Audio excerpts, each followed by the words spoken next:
morning. Welcome to Struggles of the Spirit. I'm your host, the Reverend C. Leland Udell.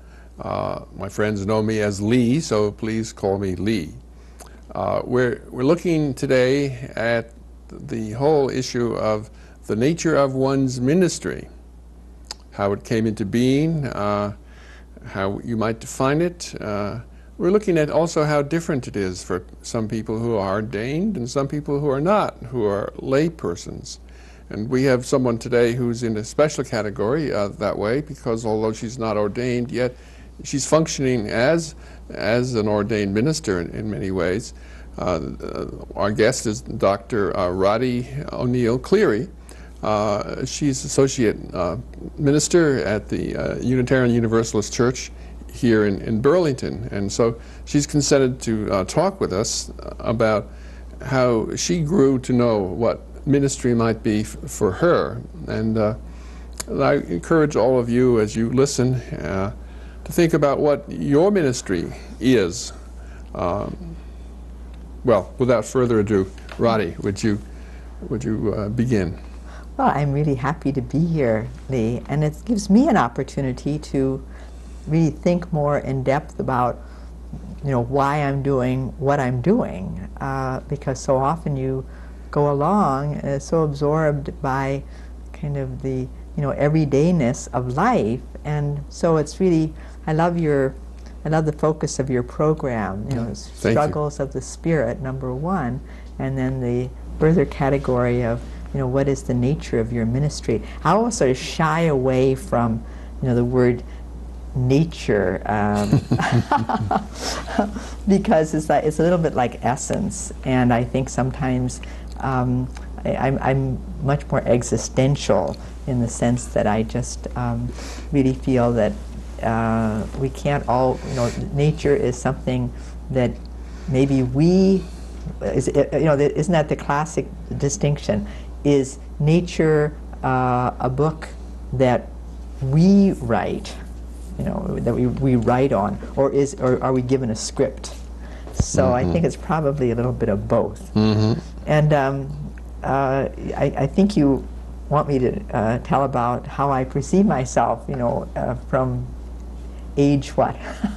Whatever. Well, let me see. When I Whenever. I remember a picture of myself years and years ago as I think I was about maybe 7 or 8, and I was dressed up as a Dominican nun. I was an Adrian, Michigan Dominican nun, and they were the nuns who taught me at St. Patrick's Parochial School in Miami Beach, Florida, which is where I was born.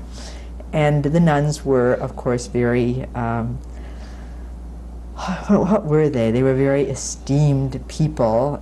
Is it a teaching order where you were? Yes, the Adrian, Michigan Dominican Sisters was a teaching order.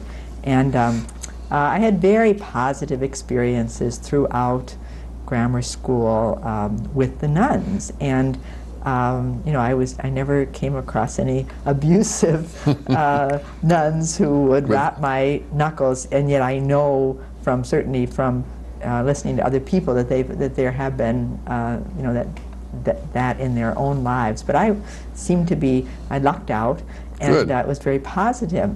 So as I went on, I knew very well, as the youngest of 7 children, that my mother was really hoping and praying, like every night, saying the rosary, that one of her children would have a vocation. And what's interesting to me about that is that a vocation, we never questioned that what she meant was, of course, it's a religious vocation. Either you're going to become a nun, and of course I couldn't become a priest. So we all just knew that Mother was, really praying very much for this religious vocation. And so my 6 brothers and sisters peeled off and all got married. And so in many ways we know that sometimes it's nature or nurture. I mean, how much are you conditioned, and how much is really in your nature? Well, now, if I may interrupt, Please do. At that time, did you see your siblings as having vocations in what they were doing, or is a vocation only to be a priest or only to be a sister? Yeah, see, that was the really interesting part, and I'm glad you picked up on that. It was to only be a religious person. And you see, that's what really was very, in a way, seductive. It's like the seduction of the spirit, because that meant if you had, and I don't mean to confuse you, but your original question is right. You never thought of a vocation to the married life, or let us say a vocation to become a lawyer or a medical doctor or a gardener or a nurse or you know, or a postman. And I remember so vividly thinking one time when my own, you know, theology was evolving, I had this wonderful dentist who had done some, you know, fairly extensive work in my mouth. And he and I had this really wonderful relationship. And I finally said, you know, you ought to be ordained because you are so good at what you do, and you do it with such, you know, such heart. And it was really beautiful. You know, I kept on thinking this whole business of ordination is so limited that, in fact, as I was saying to you a while ago, people, I think, are very much ordained by life, by what they are called to. And I remember once hearing William Sloane Coffin saying that you know, a career is boring, but a calling is something that is, you know, forever. You know, it's forever really kind of calling you forth, and it has so much more interest. You know, it's not just putting in time. So I really love that distinction. I don't between career and calling. Anyway, I went on to become you know, go to a Catholic high school, an academy run by the Ursuline nuns, and I knew very much that they were hoping that they were going to have a vocation in me, but I managed to really say, you know, I'm going to put that on hold, and I went on to college, Marymount College in Tarrytown, New York. Oh, that's, I grew up in Ossining, New York. Yes. Next door. Well, you grew up under the shadow of Mary Knoll. Yes. And I was at Marymount, and yes. But we had a great relationship between the two of us. Great institutions. The two orders. And in fact, I wanted to enter Mary Knoll. I was very kind of taken with the idea of becoming a missionary, you know, and it looked so exotic, and I just, Absolutely. I remember vividly, we had a mission week at Marymount, and the library was all set up with different religious orders that came and kind of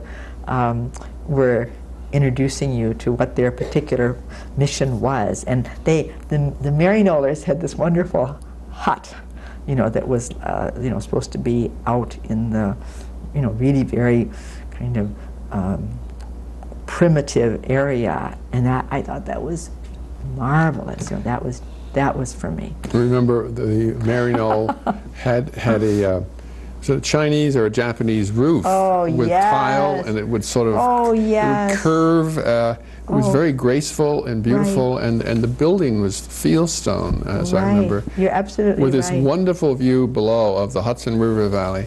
It was well, and of course we always associated them with, you know, with Asia, with the Far East. Yes. And I used to write to a bishop when I was you know, I was young, you know, maybe 9. Write to him.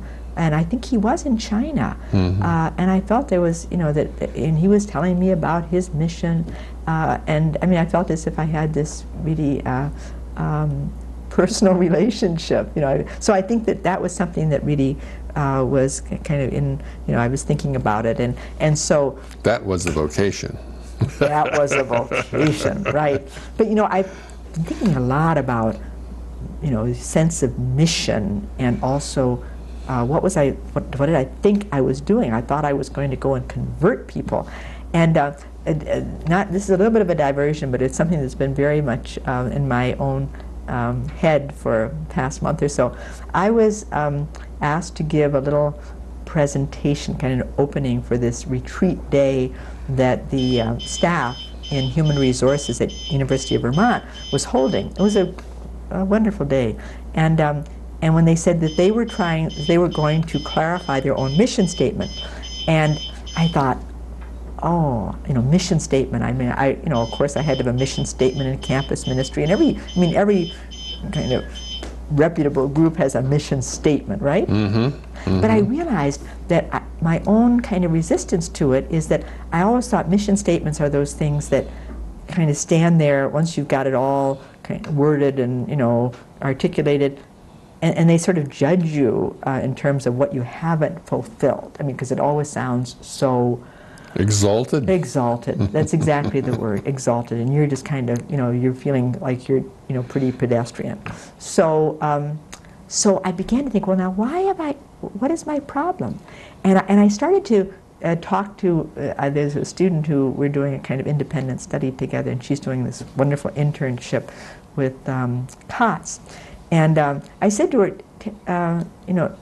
part of what I was supposed to be doing on that day was making a connection between your own personal mission in life and the mission statement of the group that you work with. And I said, wow, that's terrific. I really better start, clarifying where I am in this whole matter. And so I said to this young woman, tell me, what do you think of when you hear the word mission? And she said, well, I think of a long journey. She said, I think it's a very powerful word. And I hadn't even told her what my own reservations were. She said, I think of it as powerful, I think of it as a long journey, and it's not a quick fix. And I said, that's amazing. Because I was thinking, my mission would be to go to some foreign country, and it was very kind of imperialist, and exactly what today would be politically incorrect. I'm going to bring the dominant way of salvation to these people. Yeah. So I began to think, well, now wait a minute, what? How can I rethink this? And first of all, when she said a long journey, I thought, that's right. A mission statement is not something that you accomplish overnight, but it's something that you really and truly, it's very clarifying, and it's very helpful to put it down, what it is you hope to do and to be.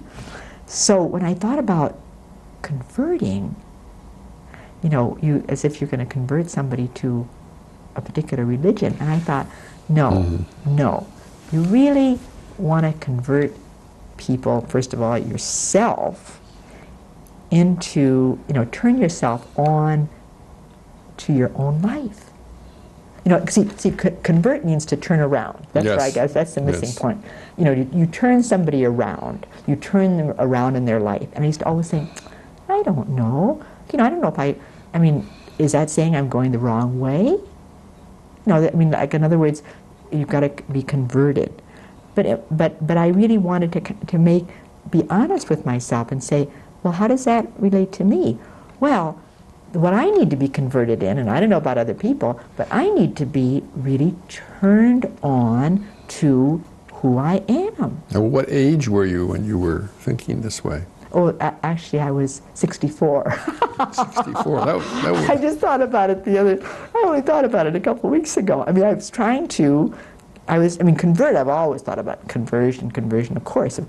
But this whole idea of, maybe you've really been trying all along, you've been trying to do the right thing. And so, but are you always supposed to be turning around? But I thought, no, the challenge, I think, for many of us is to turn on to the significance of your own life, that you have a very particular mission. Each of us has a very particular mission. Each of us has this unique experience, this genetic makeup. We're at a particular point in time, we're in a particular place. All that is so utterly unique. So that this is a reflection that's more current. Yeah, that's my latest revelation. Looking back. That's interesting. That's interesting. Yeah. I've always had a negative feeling, though, about missionaries. Right. To have a mission is one thing, but to be a missionary you said it. is like putting bras on Tahitian women, Absolutely. It speaks of dominant subservience. Yes. It speaks about coming in and you know what's best for these people. And you totally ignore, their own religion, culture, exactly. ethics, standards. That's why I call it imperialist. Yeah. And we're only beginning now. And Maryknoll was one of the very first to realize that any kind of, missionary would have to come supplied with your, with your sociologist and your anthropologist and your psychologist and, a whole kind of battery of people who were being converted as well to the, to who the people were. Yeah.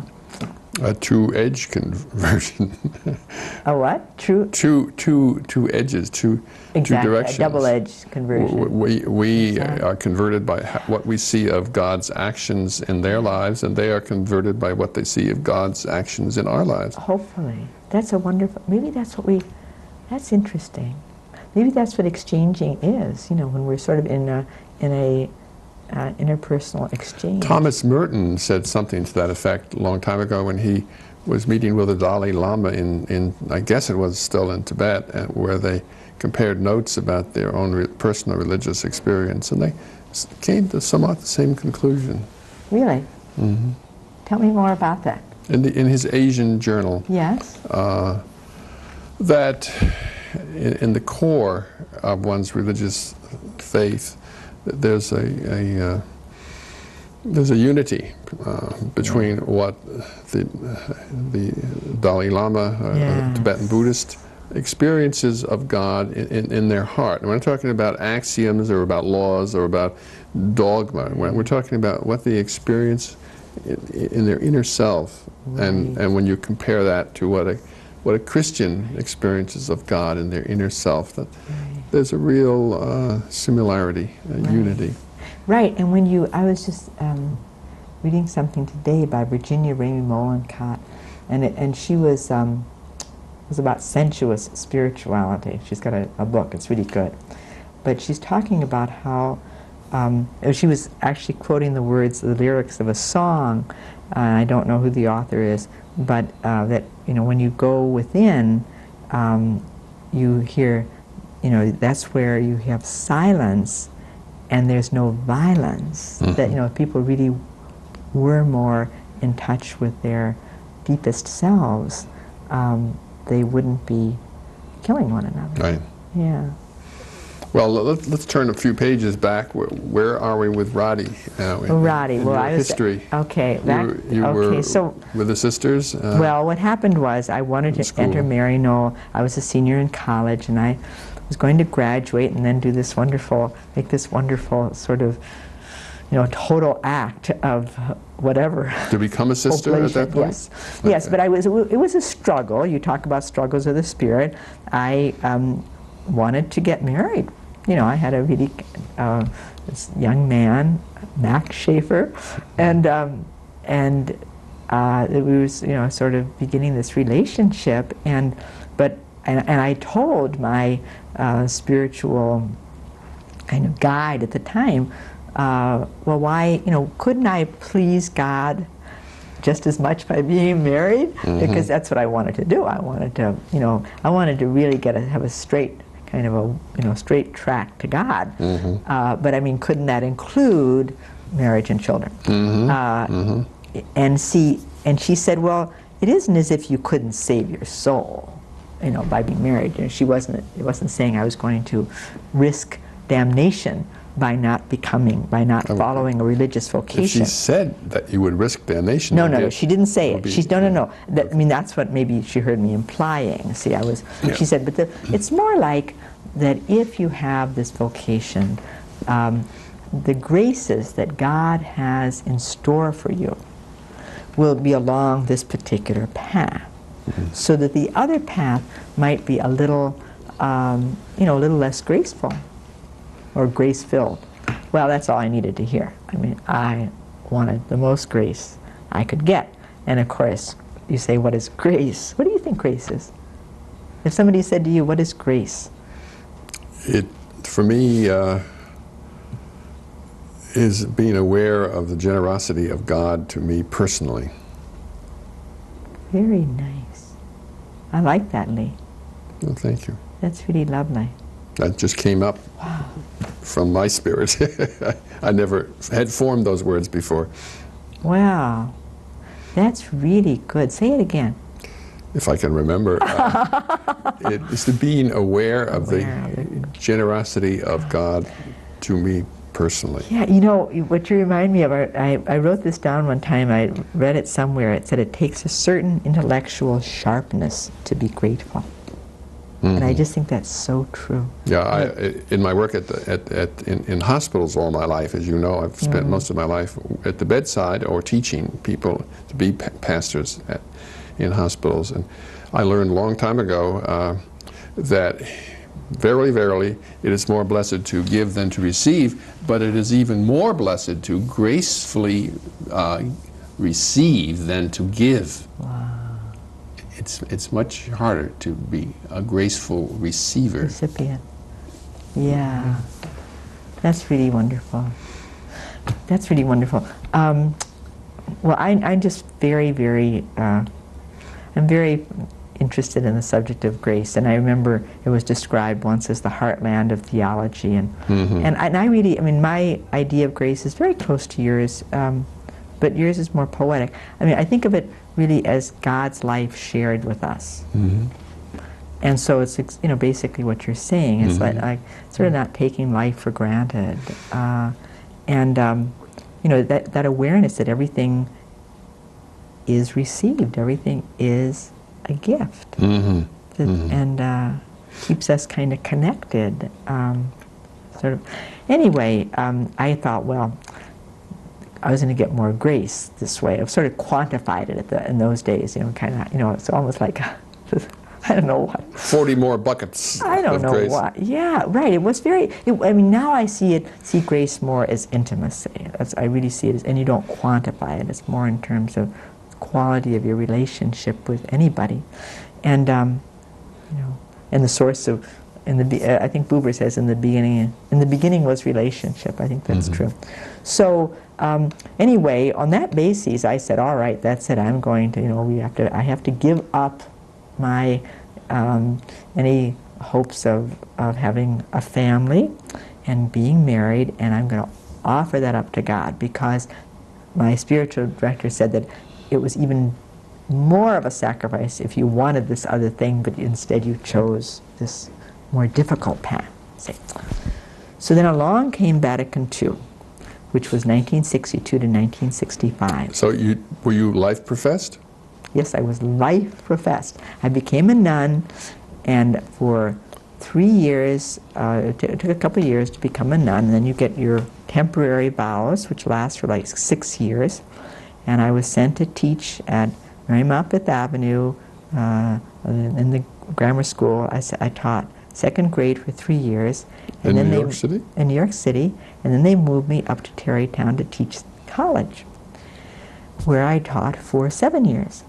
Did you wear one of those habits? Oh, I wish I had a picture. You should have prepared me. I could have brought you my album. I mean, we were known as the keyhole nuns, which meant that it looked like, the only way you could describe it is it looked like you backed into an envelope.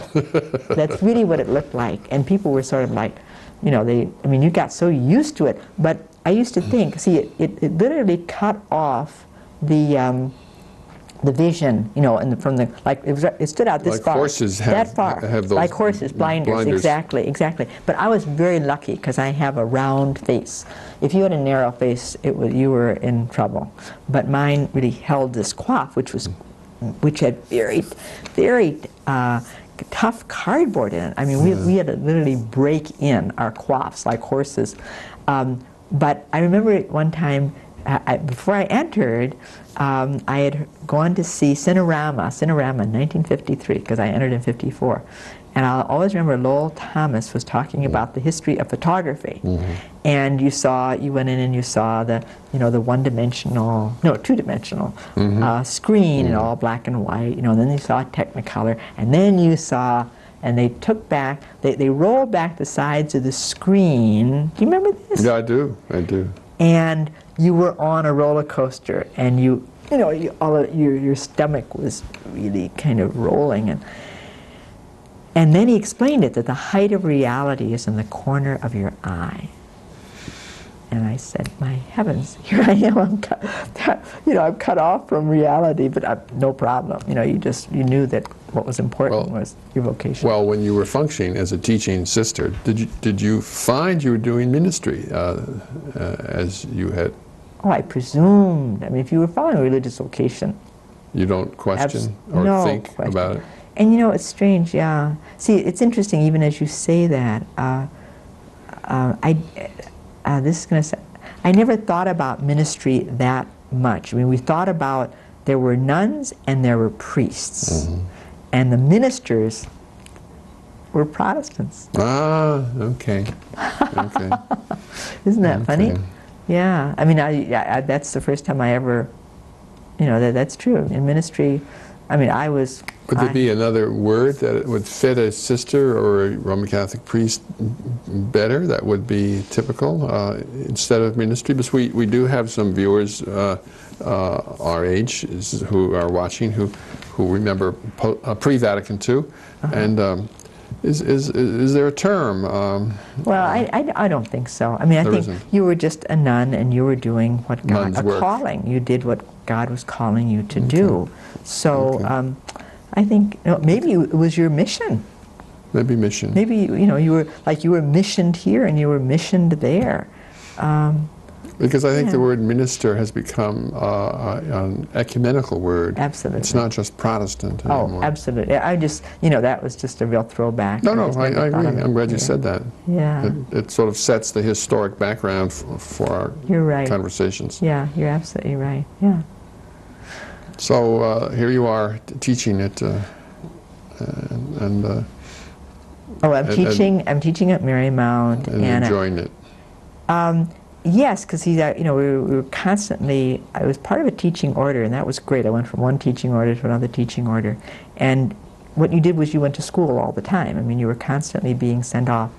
I mean, in the course of my religious life, I was sent off to University of St. Louis University, Fordham University,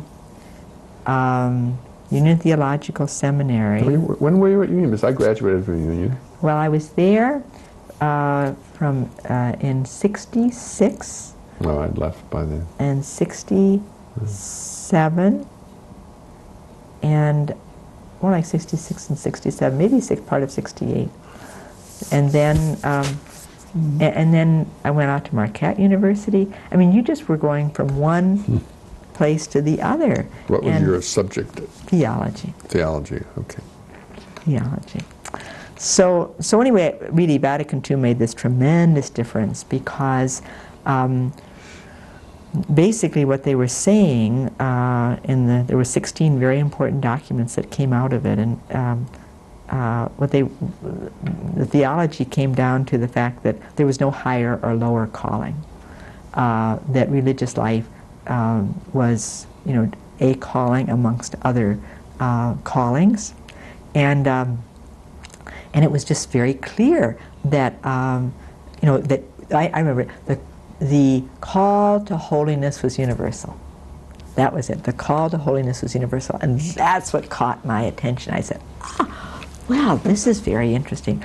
The call to holiness is universal. So you mean, basically, are these documents saying, and of course this was the work of the Holy Spirit in the Church, that I could have just as much of a shot at holiness in being, in the world as I would be in the convent, and that really caught me. That caught me.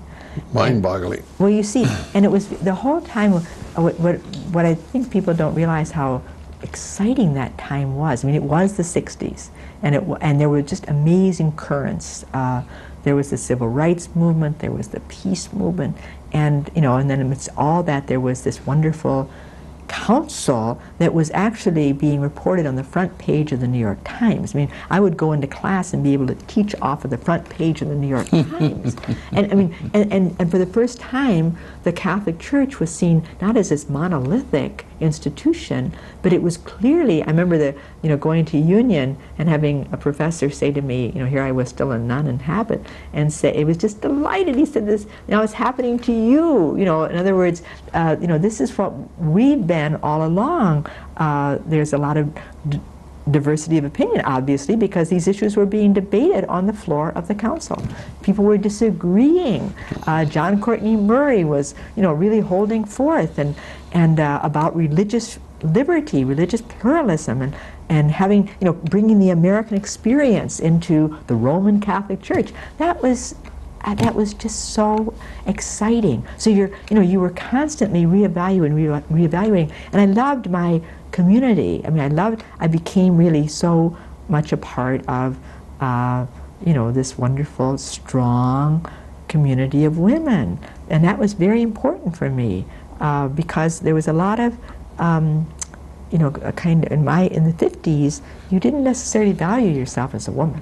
You did not. No. You did not. But as a sister, everybody, the nuns were running the show. I mean, we were the convent. I mean, the president was obviously a nun, and the heads of the department were nuns. And I ended up as the head of the department of theology, and I had men under me. Under me. I mean, I never thought of it. Never thought of anybody being under me. It was like, oh, do I have to be? Do I have to be head of the department? Well, you just, and you didn't get any raise because you weren't getting money anyway. So it had no benefits to it. But it was just like you did everything in fear and trembling, and ended up, I think, we had a much more collegial kind of relationship because, people were always saying, oh, you've been shut up in the convent.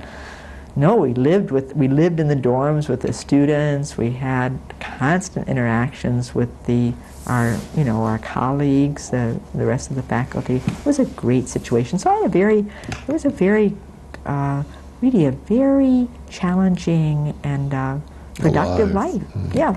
So, why would I want to leave that? What happened was I had a sabbatical. I had been teaching for 7 years, and I was going on for further study. And I just came to kind of a screeching halt. I'd been working in the inner city in the summer. We had this project, and I lived in a community center as a nun, and it was very, very intense. And I came to this screeching halt when I had my sabbatical and said, I think it's time to reconsider. I mean, and I felt so freely. That was the amazing thing.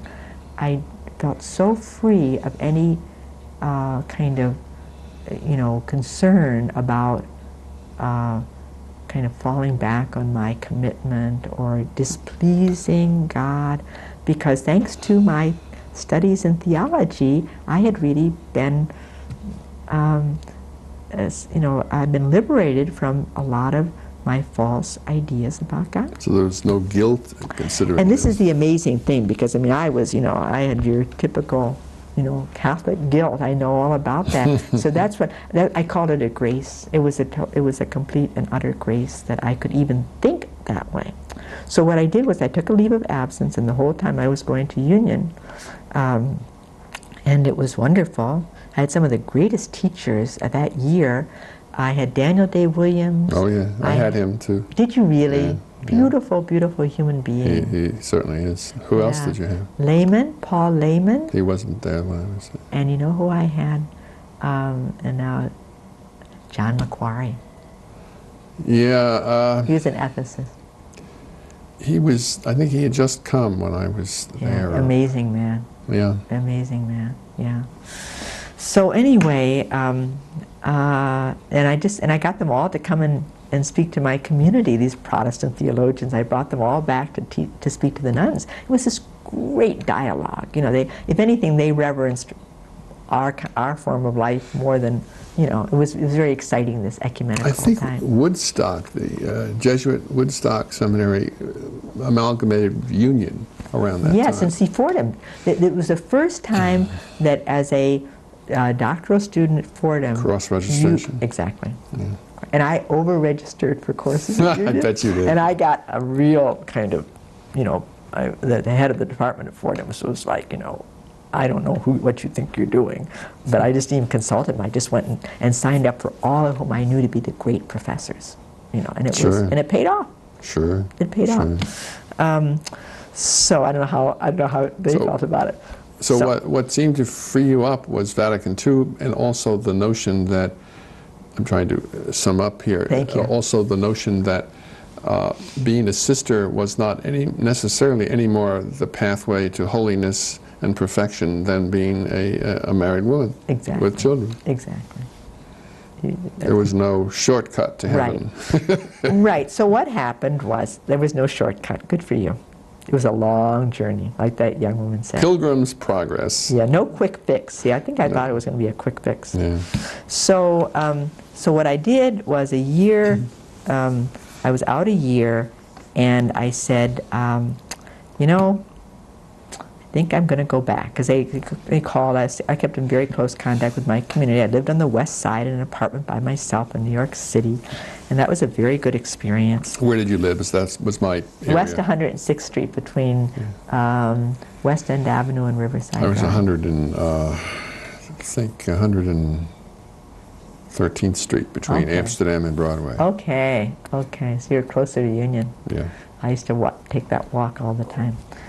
So anyway, what happened was I went back in, and it was quite amazing because I was in, you know, for like, it was like over the Christmas holiday. Well, I went back in the summer. I went back to my project in the inner village, and was kind of going full speed ahead. And they said, you can, you know, continue to study, and then I had been associated with this Bill Cleary because during my sabbatical I was asked to be a consultant for him. He's a Jesuit priest and a consultant for his film company. He and a fellow Jesuit had started this little educational film company. Oh, I didn't know that. Billy Budd, yeah. Billy Budd. Billy Budd. He's no longer associated with it, but his films are still, you know, some of them still sell. So anyway, he called me, and it was very interesting. He called me in the middle of the year to say that he was having some real questions himself about the whole issue of celibacy and priesthood. And he would like to, he'd never known anybody who went back into the convent after leaving, so he wanted to come and find out what were the compelling reasons that brought me back. Strange person this one is. Oh, did I have any enlightenment for him? So I thought that was, well, maybe I could share my enlightenment with Father Cleary. Well, what happened was, as we you know, talked about it, his problem, ended up that we were falling, you know, very much in love. So I had to struggle with that, and it was a very sweet struggle, and ended up asking to be dispensed from my own vows the next summer. And here I am with another phase of my vocation. I mean, I really see this as just another phase of vocation. I'm fixated on the word ministry here today in this series. Well, when did you begin to see your, knowing you for some years now, Roddy, I don't know, probably 26 years, I think I've known you. You obviously have been into what I would call ministry for a long time, and differently than when you were functioning as a teaching sister. So how did the shape of your ministry change? I mean, you were the teacher, the theologian, the interpreter of the church's thought, scholars' thought, helping students to think.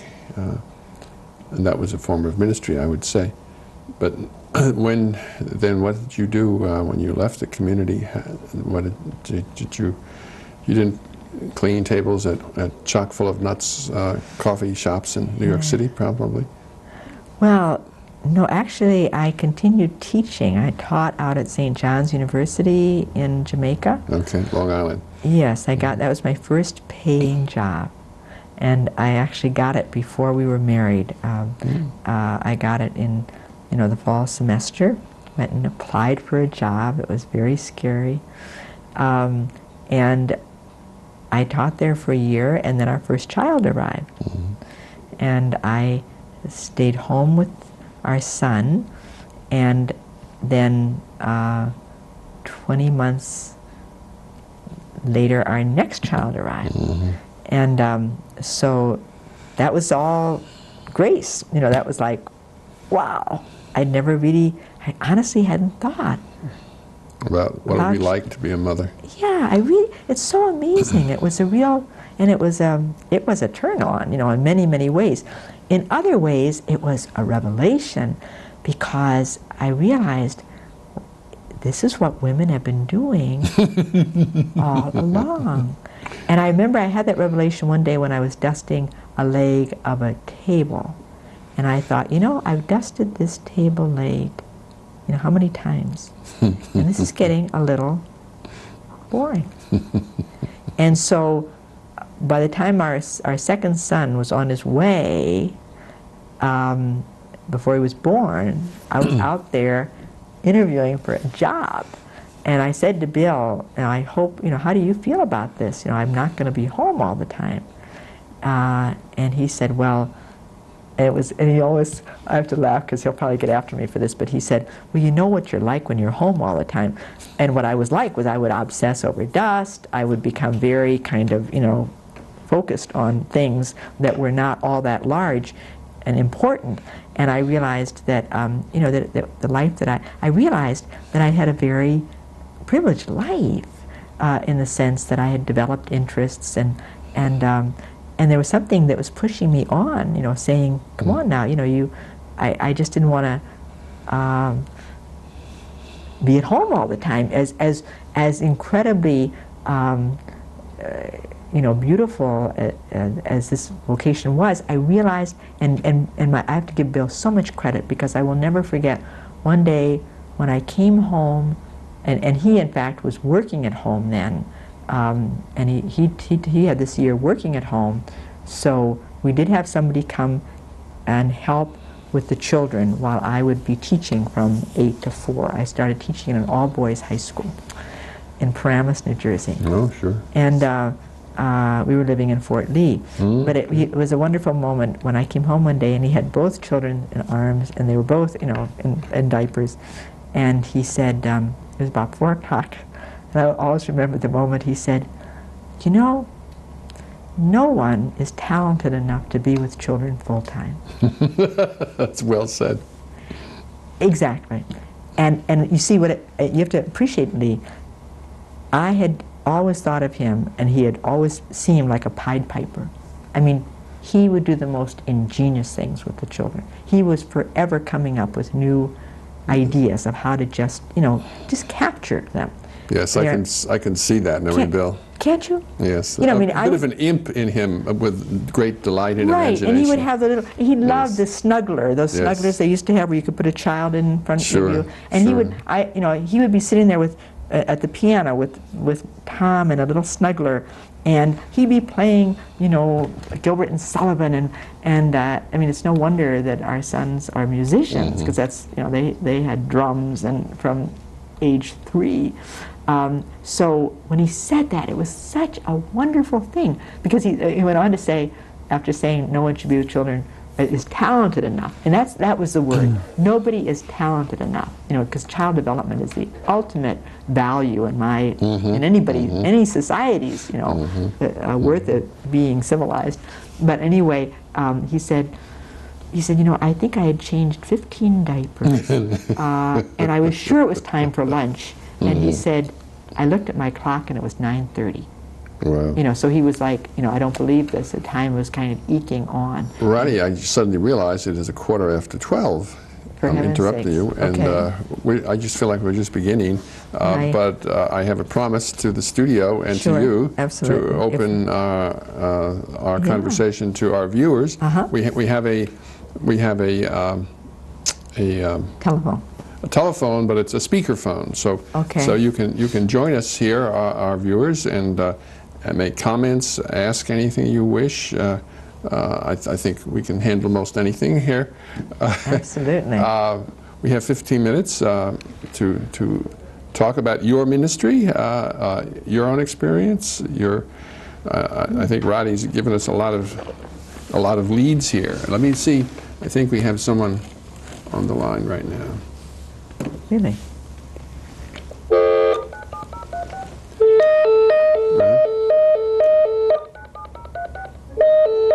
Let me try that again.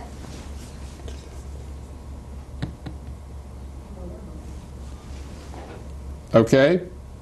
Yeah. Hello? No, Hello? Did we lose him? they'll call back. Okay, I don't know what's wrong with our technical equipment. Maybe. They'll call back. Okay. Okay. Okay. Good. Well, just jiggle the door handle or tell me they're back. This is so homey, huh? It is homey. I Very try to make homey. it that way. Yeah. When people, as guests, come on television, they say, "Oh, Lee, how am I going to manage on television with everyone watching and Yeah. everything that I say? I may regret what I have to say." And say, "Well, I'll take care of you. We'll have a good time." Here He's we gonna are. try it again. Our caller is trying again. Yeah. Okay.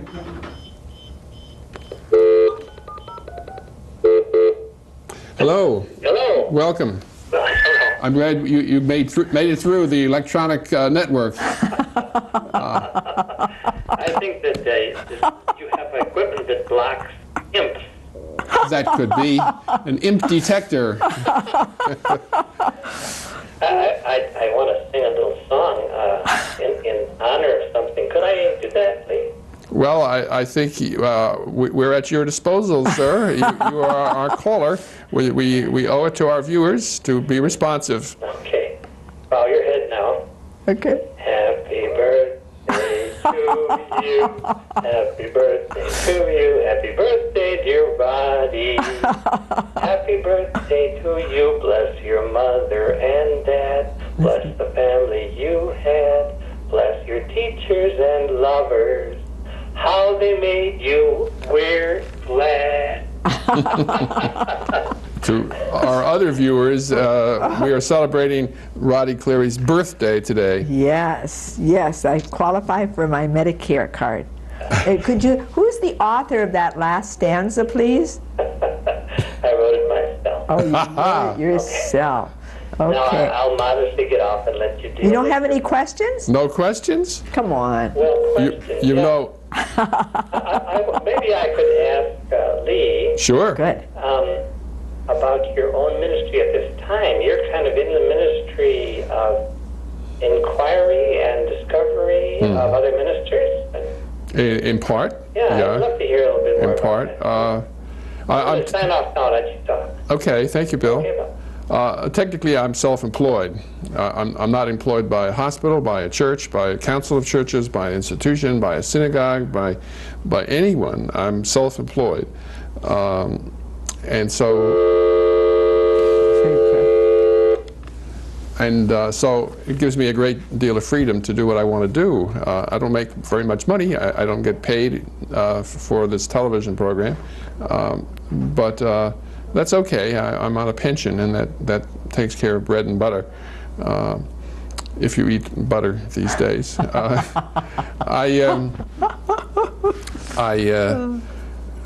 I've been an interfaith chaplain all my life, Bill and Roddy, and I've enjoyed doing that. And so I want to continue doing that even more so. The focus used to be dealing more with the sick and teaching people how to be pastors. My focus now is, I think, more being with pastors on an interfaith basis and trying to provide supervision, stimulation, bring them out and their gifts and their resources, help them to express them. Wonderful. So I guess in short, I can say that. Terrific, terrific. That's a great ministry. Well, thank you. Thank Yeah, you. I'm glad that the caller asked for that, because I was going to ask you Yes. the very same question. Are there any other calls? We have a little bit of time. Not a lot, but a little. Again, have the flies like my water there. Yes, Yeah. I noticed the same.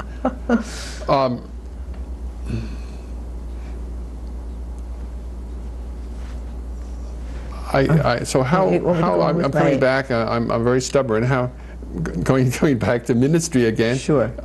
Yeah. So you're not into teaching theology anymore, not in a formal academic sense. Well, actually, I am into teaching what my course at UVM is called Embodied Spirituality.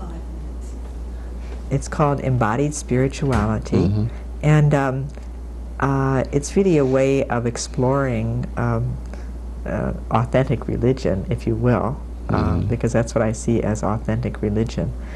And I teach it under the Women's Studies program at UVM, and I will be teaching a course called Women's Spirituality, a Challenge to Institutional Religion. Because I see a whole, this is a great time to be alive, I have to say, as a woman. And I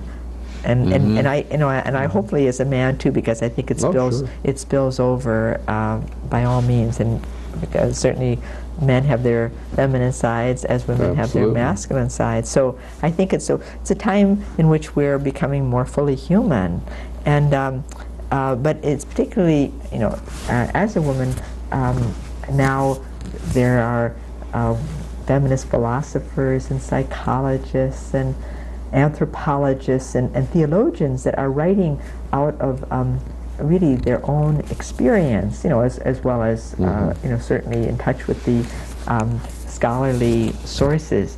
But I find that it has so validated a lot of women's experience, and as Elizabeth Johnson has said, who wrote a remarkable book called She Who Is. I think I've spoken about it. I've heard about it. I haven't read it. I would like to. Well, it's called.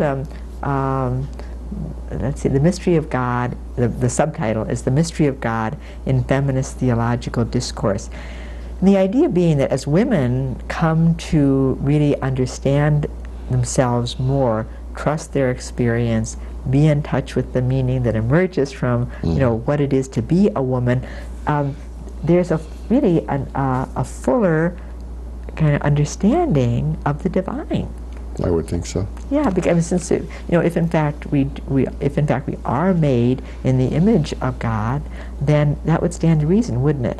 That as women become more in touch with their own identity, then there is this fuller expression of who God is. So I find that to be very true, to be very, very true. Go ahead. Go ahead. Well, I'm just thinking, just the other day a man stopped in at the Unitarian Universalist Church, and he was telling me how it was, very, very, he needed a place to stay, he needed food, and he was telling me how his father had always judged him.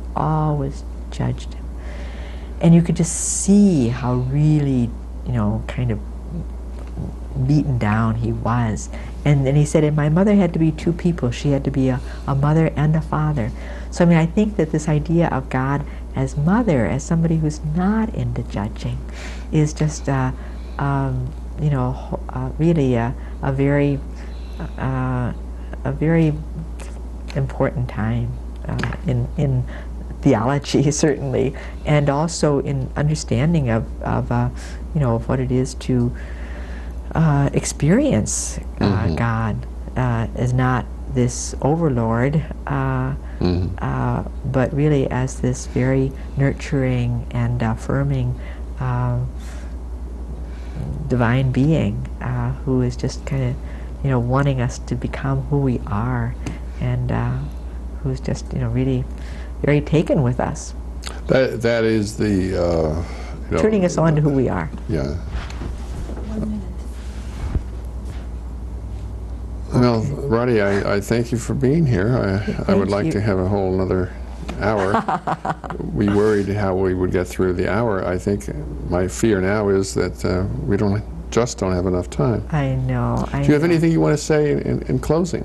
Well, I want to thank you for your own faithfulness to your ministry. I think this is a wonderful idea. It really is, and I think I hope it gets played again, does it? Oh yes, it gets played in Shelburne twice, in Burlington Oh, next good. Tuesday night, I think at 11 o'clock. Oh, wonderful. It gets played in Colchester and Milton and Great. Georgia Plains. I Okay, think. wonderful. Because I And really culture. do think, I mean, I love the title, I love what you're Thank you. doing, and, you know, I hope you continue it. Well, I intend to. Yeah. I have a good time. Yeah, Oh, you and but- Oprah Winfrey. I will. She has a bit more money behind her than I do. I know, but you know, you've got the spirit. Yeah. Thank you. Okay. It's good to have you here, and Thank you. I'll brainstorm with you about a future series, because I'm needing to put a new one together in Wonderful. toward the end of this year. Yeah, you might get some young people in here, some students. Good idea. We can Great. talk about that. Okay. We can talk Thank about you that. very Thank you for much. watching us and for being with us today.